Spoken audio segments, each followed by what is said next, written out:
It's Hyp3r Halloween! So, I normally don't like to talk about sequels before talking about the original movie, but I'm making an exception for this one. I'm making the exception because, well, Prom Night 2 Hello Mary Lou doesn't follow the story of 1980's Prom Night. In fact, it was its own movie at one time. It was originally titled The Haunting of Hamilton High. It received the Prom Night 2 moniker in order to help it in the box office, as well as to directly tie it into the Prom Night universe. Kind of like Troll 2 did by naming itself after Troll. So, that being said, no worries about spoilers for Prom Night 1. The movie starts off in 1957 with Mary Lou, played by Elisa Scrage, and I probably mispronounced that. She's confessing her sins in a confessional. You see, Mary Lou is a bit of a free spirit. She likes fooling around with men and cheats on her boyfriend while at prom. Mary Lou gets crowned prom queen when her boyfriend decides to ruin the experience by dropping a stink bomb on her. The prank goes horribly wrong though, and she ends up burning to death. 30 years pass and we meet our main character, Vicky, played by Wendy Lyon. We also meet her family. The family is very strict and religious, well, at least her mother. We find out that Vicky is nominated for prom queen as well. Despite having overbearing parents, Vicky seems to live a normal life. She has a boyfriend named Craig, has plenty of friends at school, and doesn't really have many worries. That is, until Vicky wanders into the prop room at school in search of a dress she could potentially wear to prom. This scene is honestly very funny to me. It's mostly because there's ominous music playing in the background while she searches for dresses. There are no scares here, but the movie plays it as tense, and it made me laugh. In any case, Vicky finds a chest and she opens it. This wasn't a good idea though because she inadvertently released the spirit of Mary Lou. I'm not entirely sure why she was in the chest, but whatever. We then learn that Vicky's high school principal, Principal Bill, was actually Mary Lou's boyfriend. The one that killed her, that is. Now that Mary Lou's spirit has been released, strange things start occurring at the school.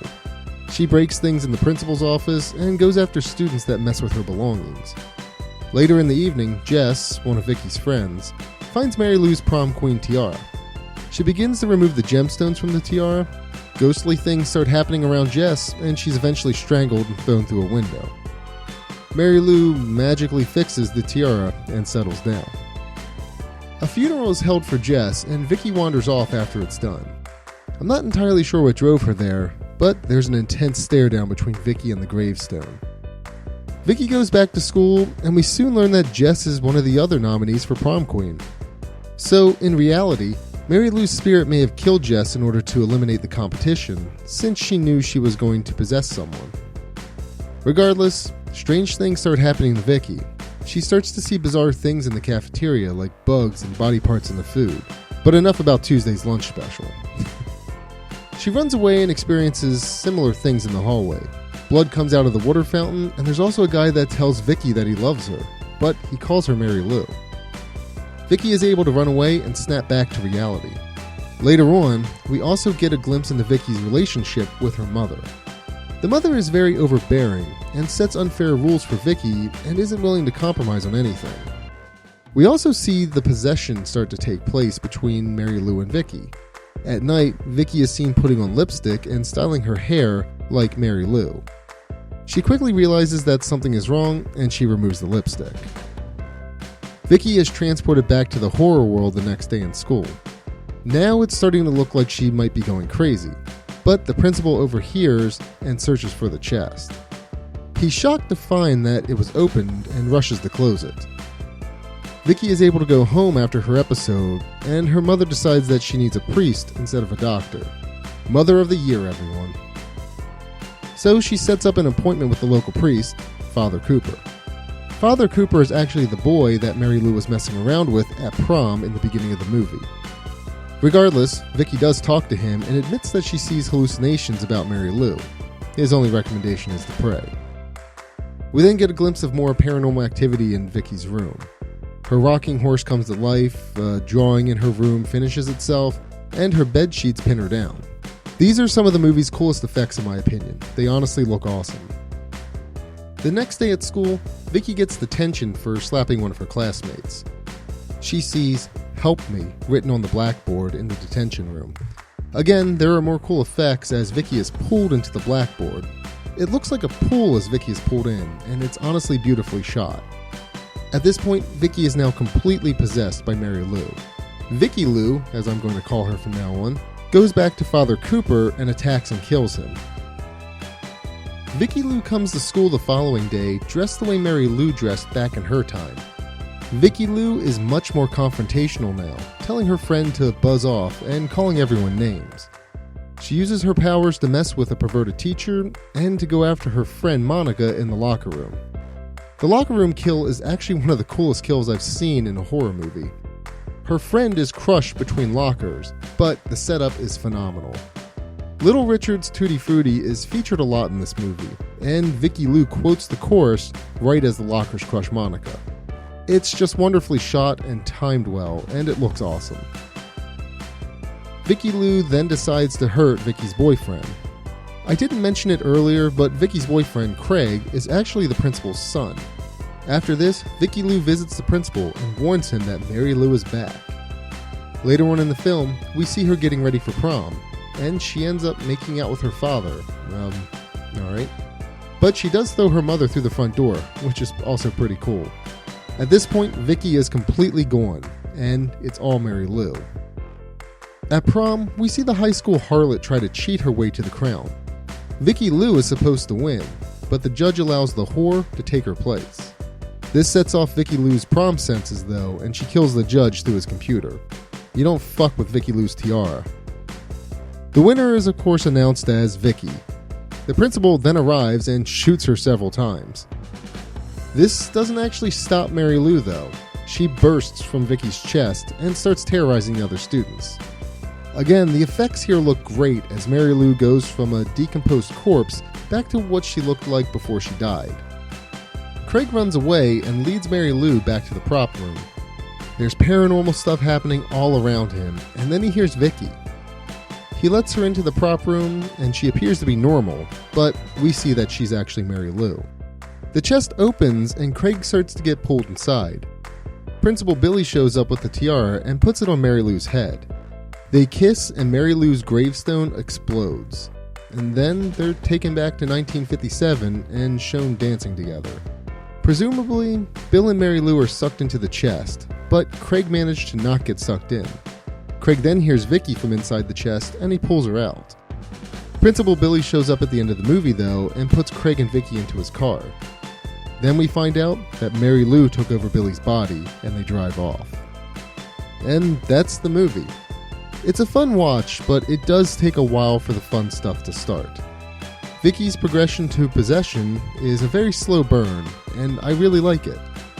It starts with the gravestone at the cemetery. Clearly, she was driven there because of Mary Lou. Then we see the bizarre visions and Vicky subconsciously styling her hair and makeup like Mary Lou, which ultimately leads to her possession. Vicky Lou is definitely the highlight of the movie for me.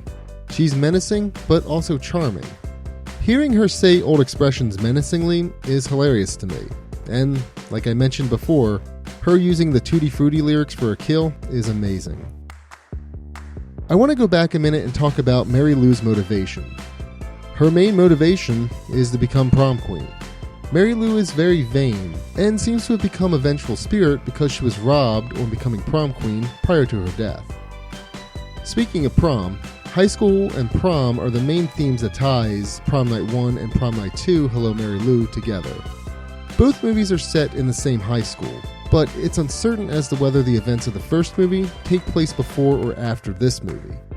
Given that everything likes to be a cinematic universe these days, I guess you could say that this series of movies is set in the Hamilton High School universe, given that all the Prom Night movies take place there.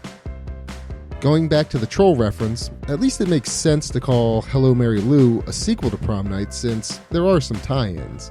I haven't seen Prom Night 3 or 4 though, but a quick glance at Wikipedia shows that Prom Night 3 sees a return of Mary Lou. I'm not entirely sure that Prom Night 4 continues either story though. Prom Night 2 Hello Mary Lou received mixed criticism when it came out. People often compared it to Carrie or even A Nightmare on Elm Street. It's interesting because recent reviews honestly say similar things. I honestly think it's one of the better slasher films I've seen though, so I would rate it higher than middle of the road. It has unique kills that I've never seen before, a fantastic antagonist in Mary Lou, wonderful acting by Wendy Lyon, and an interesting story. I can see why people would compare this movie to Carrie though. Both have a prom queen that is the butt of a prank during prom, and an overly religious mother. But that's honestly about it. It's actually interesting to see the juxtaposition between Vicky and Mary Lou. Vicky and Mary Lou are both free spirits in their own way, but Vicky is more tame when compared to Mary Lou's antics. Going back to the comparison to Carrie, I almost want to say that there are makings of a coming-of-age film in Hello, Mary Lou, but it's not as spelled out as well as it is in Carrie. In Carrie, we see a young girl that is very sheltered coming into her own. In Hello, Mary Lou, we get the makings of that, but Vicky is not as sheltered as Carrie. I mean, Vicky has a somewhat big group of friends and doesn't let her mom dictate her life. Vicky is even willing to talk back to her mother to defend her choices and whatnot from the get-go.